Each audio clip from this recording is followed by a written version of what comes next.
It is 8 p.m. and winter weather makes a return to Colorado, bringing snow and some slick roads with it. And I actually just came from Alaska, and this is colder than it was up there. Storms putting a damper on high school graduations as many ceremonies get moved indoors. I graduated in Colorado in a snowstorm. I can say that my whole life now. While others make the most of the dreary conditions. It's definitely a memorable experience. Plus, too close for comfort. Having to drop your kid off right across the street, it's not comfortable. Homeless encampments popping up outside a Denver elementary school. And some parents say it's crossing the line. I don't feel comfortable taking that chance right next to the school. And good evening to you, and thank you so much for watching Denver 7 News on Local 3. I'm Ann Trujillo. I'm Daniel New. First comes the snow, and then you know the drill. Icy conditions causing issues for communities in the mountains as well as across the Front Range tonight. So we have live team coverage for you on this Denver 7 Weather Action Day. CB Cotton's in Castle Pines with a look at the road conditions there. Rob Harris is in Denver where the storm is creating some chaos for graduation ceremonies. But first, let's go to Chief Meteorologist Mike Nelson at the Denver 7 Weather Center. Mike, the storm's weird timing is creating a mess all throughout Colorado. Through most of the state, although extreme southwest Colorado would be glad to get this kind of moisture that we're seeing currently up in Boulder. Looking at the trees here, they don't seem to be in too bad a shape right now, although they're in full leaf. Temperatures are still 63 down at Durango and 68 degrees at Alamosa. So they're on the other side of that front. They're not getting all that cold. We're 47 degrees colder in Denver right now than we were 24 hours ago. There's the front. And to the north of it, we have the snow. Elevations generally above about 5,500 feet. Lower than that, it is mixed with some rain. We still have warnings galore, including a fire weather warning that still lingers for the southwest. Winter storm warnings in the Denver area, freeze warnings on the plains northeast and northwest, in between a winter weather advisory in the mountains. Here are the bands of snow. They're still coming through fairly strong, although we're seeing some lessening of the snow farther north up near the Wyoming border. Heavy snow, mountains, foothills overnight, especially from Denver south. Freezing temperatures and a wet and chilly weekend coming up. Plus, it'll be slow to get back to warm weather next week. I'll have more details in the 7-day in about 10 minutes. Now we go to CB Cotton, who has more on the road conditions south of Denver and Castle Pines. CB, how's it looking down there? Well, Mike, if people have been watching Denver 7 News through the evening, I've been talking a lot about on and off conditions. Earlier this afternoon, there was a lull. We weren't seeing too much precipitation. Now you can probably see these big white flakes falling from the sky, making for some accumulation in my hair and here on the ground too. If I step, you can see there's probably at least an inch in some areas. And we know this snowfall is going to continue through the night. Some hours there's more precipitation, other hours there's less. And drivers, they're taking it all in stride, handling it and assessing the road conditions as they come hour by hour.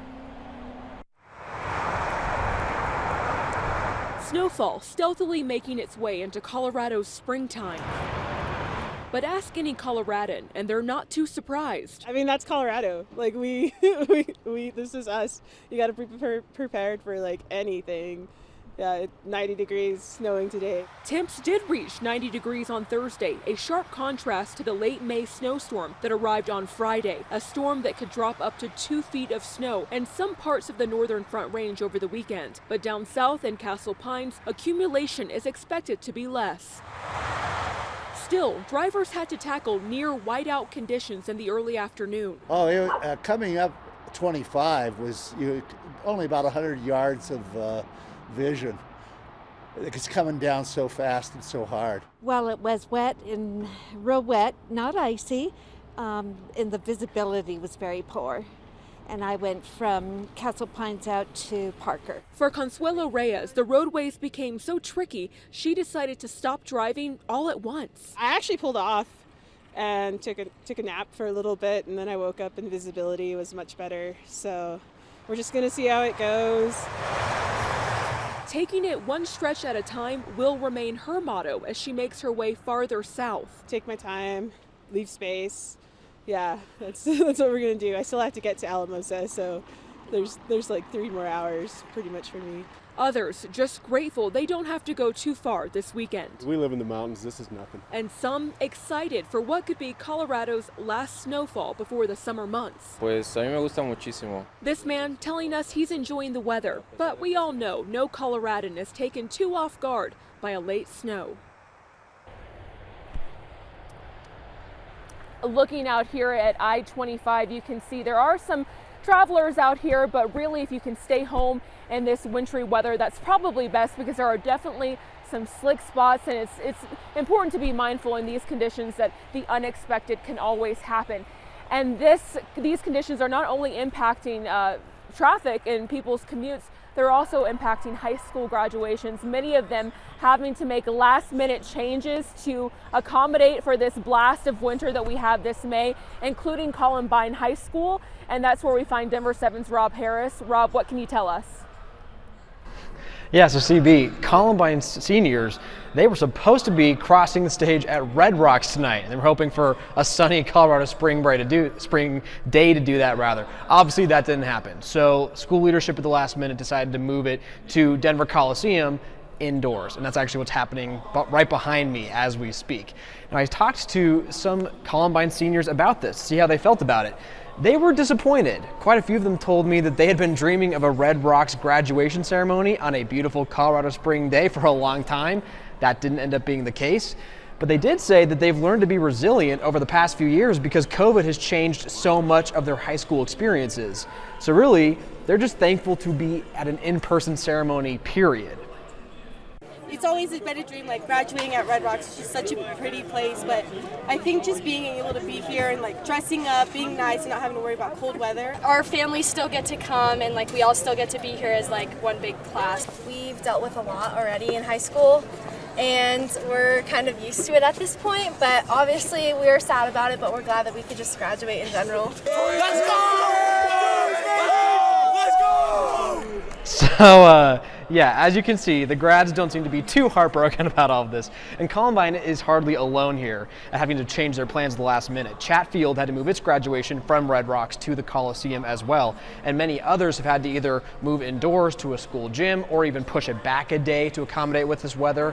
So a lot of plans on the fly as these high school seniors get ready to graduate and move on.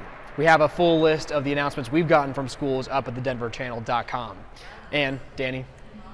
So glad they're having fun out there. Yeah. Big night. All right, thanks, Rob. And for the very latest on this May storm, you can always visit our website anytime, thedenverchannel.com. And you can also get the latest forecast for your neighborhood on the free Denver 7 Plus app. It is available to download right now on your streaming device. I have mine on my Roku. Very useful. Well, some local parents have reached out to Denver 7 concerned about a homeless encampment popping up near their children's elementary school. Denver 7's Patrick Perez spoke to some of those parents at Polaris Elementary School in 5 Points. Yeah, one father told them that the people moved in across the school in just the past week, and already the city's taking action. This is what Kieran Schweidel sees daily on his way to work near downtown Denver, tent after tent. We're just starting to clean it up now. It's no longer shocking to him, but seeing it across his son's school is. Having to drop your kid off right across the street, you know, it's not comfortable. Kieran says he first noticed the tents at the beginning of the week.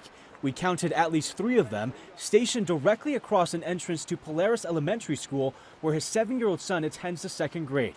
In a video he took Thursday, there was even someone sleeping on the school lawn. Why choose right here? And if you think you put it down, you look out, you're like, oh wait, there's a school. Maybe I should just pick my tent up and move 2 blocks. Kieran expressed his concerns about the encampment's proximity to the school's administrators.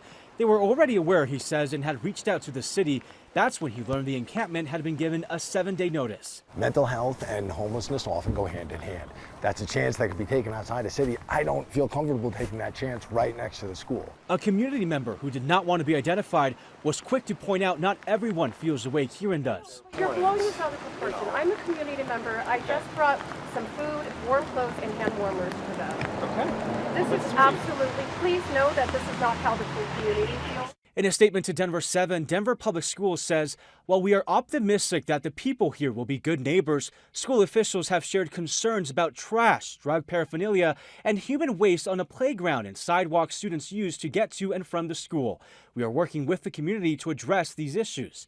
And those issues are being addressed as soon as next week. A spokesperson with Denver's Department of Transportation says a large-scale cleanup is scheduled for Tuesday. I mean, it's a school. Like, that's all I'm talking about. Patrick Perez, Denver 7.